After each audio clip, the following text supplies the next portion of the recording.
Welcome to Watching Comics with me, Chris Otto, where I share my thoughts and opinions on comic book movies and television shows. And on this week's episode of Watching Comics, I'll be talking about Gotham. This past Monday was the first season finale of Gotham, so I figured might as well talk about it. I liked the show overall. There are some people I know that didn't like it, but I really liked it. Well, I won't say I really liked it, but I enjoyed it. You know, I was excited for the show before it came out, and I was excited to see how they were going to handle Gotham City before Batman. So I was going to be excited to see, like, a young Jim Gordon as a detective, you know, solving crimes and doing that whole thing. And that his partner would be Harvey Bullock, because Harvey Bullock was a character, he was always one of my favorite characters in the animated series. And even in the comics, he's a character I enjoy because he's so cynical and sarcastic. And, you know, in the comics and in the animated series, he didn't like Batman. He didn't like working with Batman. He thought it was always a crazy idea whenever Jim Gordon, you know, put his trust in Batman, but Bullock trusted Gordon. So I always liked that dynamic in the animated series and to an extent in the comics. So it was going to be interesting to see how that would evolve in the show, because in the show, Jim Gordon is basically the new guy in town, and he has to depend on Bullock at first. And so I thought that was an interesting dynamic to see, almost like a reversal of roles from how we normally see it. And in a lot of ways, we also got to see Jim Gordon the way he's portrayed in the comic Batman Year One, you know, because again, he's new in Gotham City in that comic, and he's trying to clean up a very unclean city, a very corrupt city. So I was excited to see Jim Gordon in that type of role. Something that did worry me at first, before the show even came out, was the sheer number of Batman characters they were advertising as being in the show. Because you had Jim Gordon and Harvey Bullock, like I said, like I expected, and then young Bruce Wayne and Alfred, which of course you need. And then there was also a young Selina Kyle, the Penguin, the Riddler, a young Poison Ivy. And it was kind of like, okay, how many Batman characters are they trying to squeeze into this show? And it's like, I understand they weren't sure if they were going to get a full first season. They don't know if they're going to go past 13 or 22 episodes. So I understand them trying to do as much as they can in the first season. But at the same time, I feel like, you know, forcing that many characters in the show could be the downfall of the show, because there are plenty of characters that I feel, and plenty of things that I feel shouldn't have been introduced. Like, I feel like introducing a character that is assumed to be Poison Ivy, I thought that was unnecessary.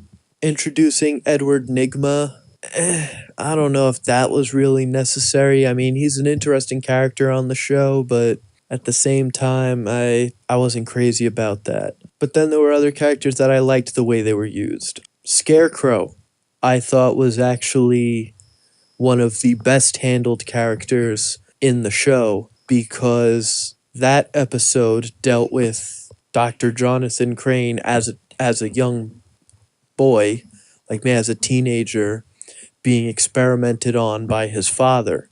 And I know that was, I had just recently read a comic when that episode aired that was basically the exact same plot. Jonathan Crane, as a teenager, being experimented on by his father, you know, experiments about that were focused on fear and how people feel fear and things like that. So I thought that was very well done. The thing with this show is that I tend to remember the things that I didn't like about the show.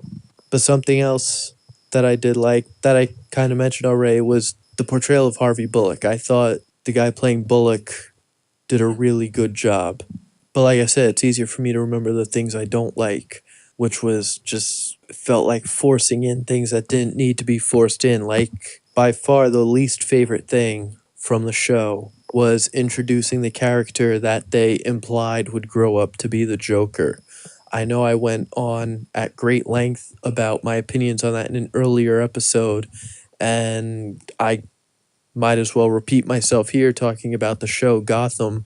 The episode that featured this character, it turned out he worked he was the son of a circus performer, and then it turned out that he had killed, I think, his own mother or something, who was the circus performer that they found dead at Haley's Circus. And at the end he just like goes off and starts laughing and acting crazy.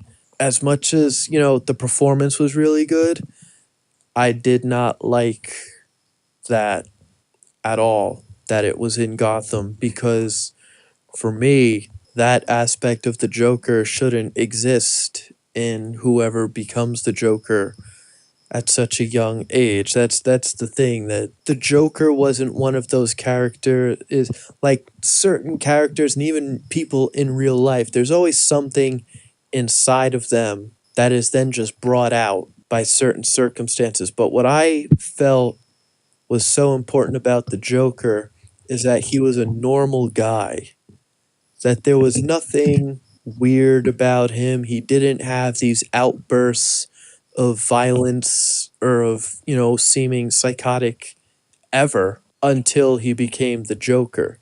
He was a normal guy who had a wife. They were about to have, start a family, and then his wife is killed. He's forced to wear the red hood and lead the gang into Ace Chemicals, where he falls into the vat of chemicals, and he blames Batman for that. Bleaches his skin, makes his lips bright red, makes his hair neon green, sees his own reflection, and just goes crazy. So I didn't like that essentially he was already crazy. I didn't like that at all.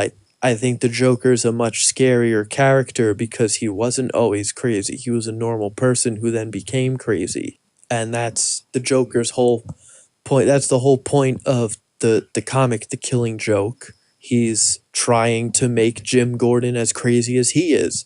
His idea is, everyone is one bad day away from becoming the Joker. And even The Dark Knight played with that idea. He was very much trying to drive Harvey Dent crazy and succeeded.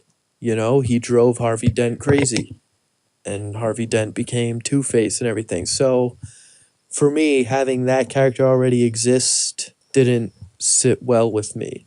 I think there was also an episode that introduced something that's supposed to become Venom that, is inside of Bane.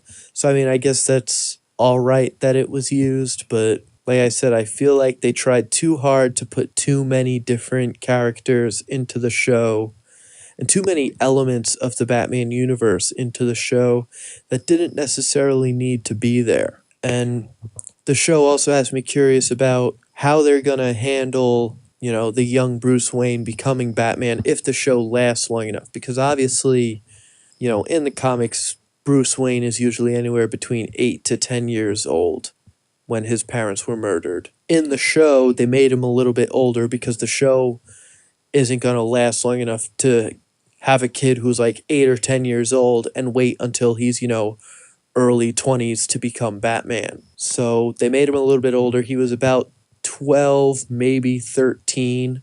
At least that's what it seemed in the show. So that, I can deal with that, because then you figure if they decide to flash forward between a season or two, within, if it lasts long enough, 5 or 6 seasons, they could have that same kid who's been playing Bruce Wayne grow up and become Batman, because I think that would be a very exciting final season for the show Gotham, to have Gordon become the commissioner. Not commissioner right away, because he would still need to be detective or whatever when Batman first shows up on the scene. I've always thought that was important, that Jim Gordon wasn't commissioner when Batman first showed up. Jim Gordon became commissioner after Batman was already established in Gotham City.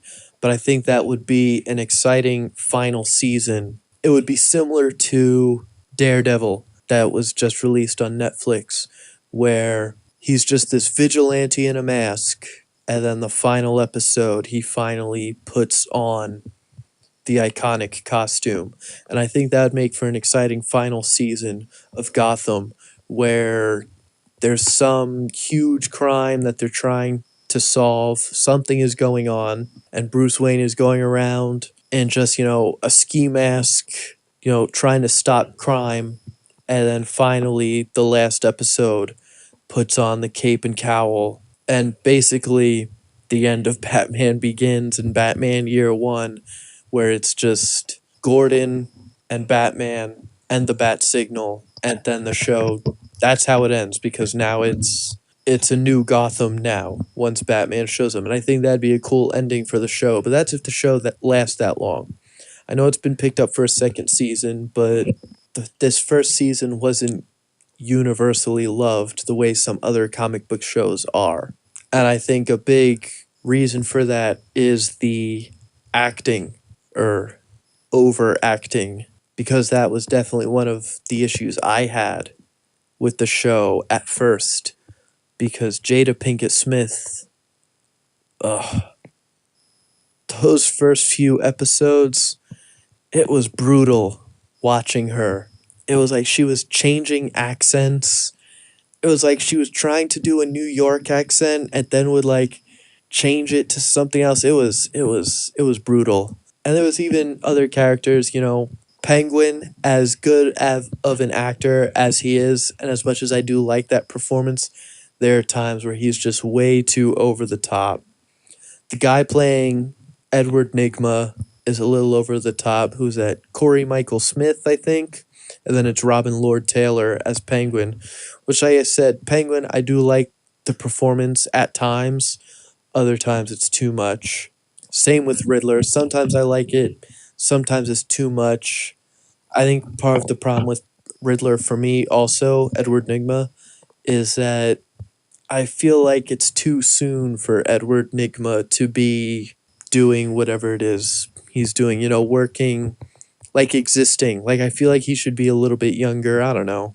I don't know. I guess I've just kind of always assumed that all the villains were the same age as Batman, which I guess obviously they're not. There's probably a very good chance they're all older than him.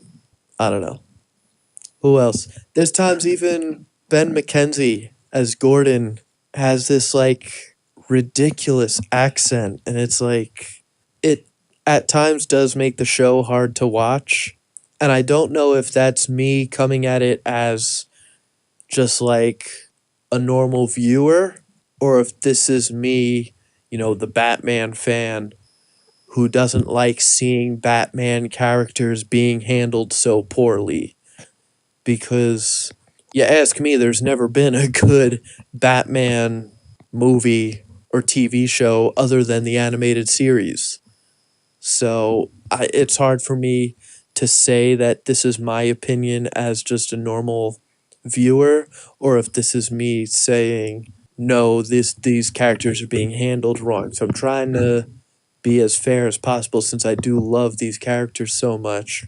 But I think most people would agree that probably half the cast is overacting. I think, like I said, I do like Robin Lord Taylor as the Penguin, but I think the best actor on the show is the guy playing Alfred, Sean Pertwee or something like that. I think he's amazing as Alfred, and I would hope the show lasts just because I want to see more of him as Alfred. I think he's great. And the guy playing Bullock, Donald Logue, I don't know how to pronounce his name. He's also really good. So I think Bullock and Alfred are probably the best portrayed in the show. Other than that, a lot of the characters are a little over the top. Young Bruce isn't bad, and young Selena wasn't bad for most of the season. But that last episode, the whole episode just went off the rails. Like, it started off pretty good because Jim Gordon got into a firefight in a hospital with some of Sal Maroni's men, who were there to kill Don Falcone. And that was a pretty cool scene. Him, shooting up all these guys. Bullock comes to help him out. But then things got really crazy because then they're tied up and Maroney starts monologuing and making like fun of Fish Mooney, and then Fish Mooney shoots him in the head.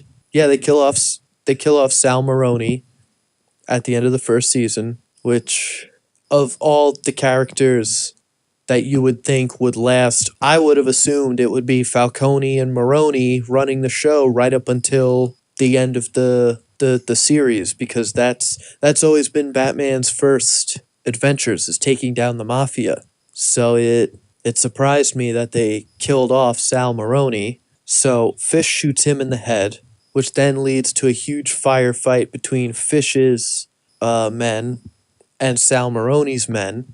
Bullock helps untie Falcone and Gordon. Penguin gets himself out. Then Bullock and Falcone and Gordon are running away. And then Falcone is like, you know what, I'm gonna retire. I don't want to be a mob boss anymore. And then they're caught by Selena Kyle, who's now working for Fish and is like as out of her mind as Fish is, out of nowhere. She's crazy. Brings him back to Fish. Penguin shows up with like this giant machine gun and starts shooting at everyone, kills everyone, and chases Fish. And then once again, Gordon, Bullock, and Falcone escape to come to go to Barbara's apartment where she's talking with Dr. Leslie Tompkins. Then Barbara goes off the rails and tries to kill Leslie Tompkins.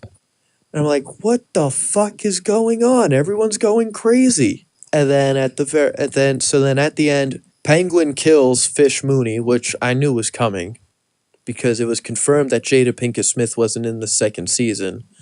So I knew she was dying. And then Penguin is like, "Oh, I'm the king of Gotham," and that's the last we see of him this season. There's an interesting exchange between Carmine Falcone and Jim Gordon, where Carmine talks about knowing Jim Gordon's father and gives him this knife, like this switchblade. It looked like that was given to Carmine by Jim Gordon's dad, and tells like this story about Jim Gordon's dad.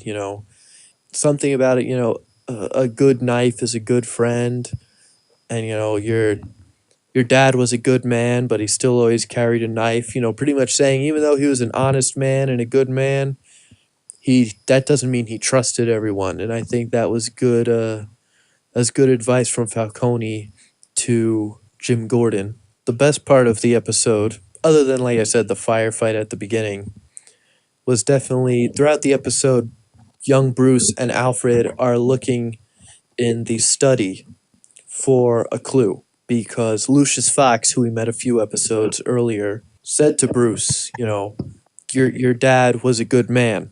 So Bruce is trying to find clues that his dad was the good man that he believes him to be, and not this guy who condoned the horrible things Wayne Enterprises did, that Bunderslaw, whatever his name was, said that Thomas Wayne was. And then he finds this remote in a book, hits a button, classical music starts playing, and then the fireplace moves back and reveals a stairway down to what will become the Batcave. So that was cool, seeing that Thomas Wayne had the Batcave before Bruce utilized it to be Batman. Like I said, there were plenty of things about the show that I liked, plenty of things I didn't like. The one thing that drives me crazy is how they pronounce it Falcone.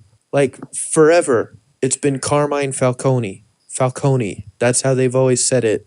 That's how I've always read it. And then out of nowhere, they're like, it's Carmine Falcone.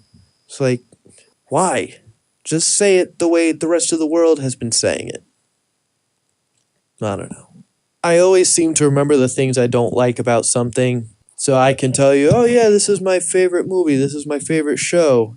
And then just list all the terrible things about it. And then it's like, well, then how is this even my favorite? So while I do tend to have a lot of complaints about the show, at the same time I did enjoy the show because it was a different kind of superhero show. It takes place in the universe of superheroes, but before superheroes. So that's what I liked about it. It was like a crime procedural, basically like a Law and Order or something like that, where they're trying to solve a crime, but there's these crazy characters perpetrating these crimes. Although they did kind of stray from that towards the end of the season, but I feel like that tends to happen with a show like this anyway, that's trying to tell such a big story. It's eventually going to go from solving individual crimes every episode to having some big storyline. I'm sure the second season will start off once again with solving crimes, things like that. But like I said, I'm interested to see where they take the story with young Bruce, how he becomes Batman, because since the show is about him, I doubt very much they'll do what the comics did and make Bruce, travel around the world to learn how to become Batman. I think it's very much going to be he's going to train in the manor in Gotham with Alfred to become Batman. And that just about wraps things up, I guess. I have nothing else to say about Gotham, but if you do, and you think my opinions are wrong or if I left something out, let me know. Facebook.com/watchingcomics or on Twitter @watching_comics. I'm Chris Otto, and I'll see you next time.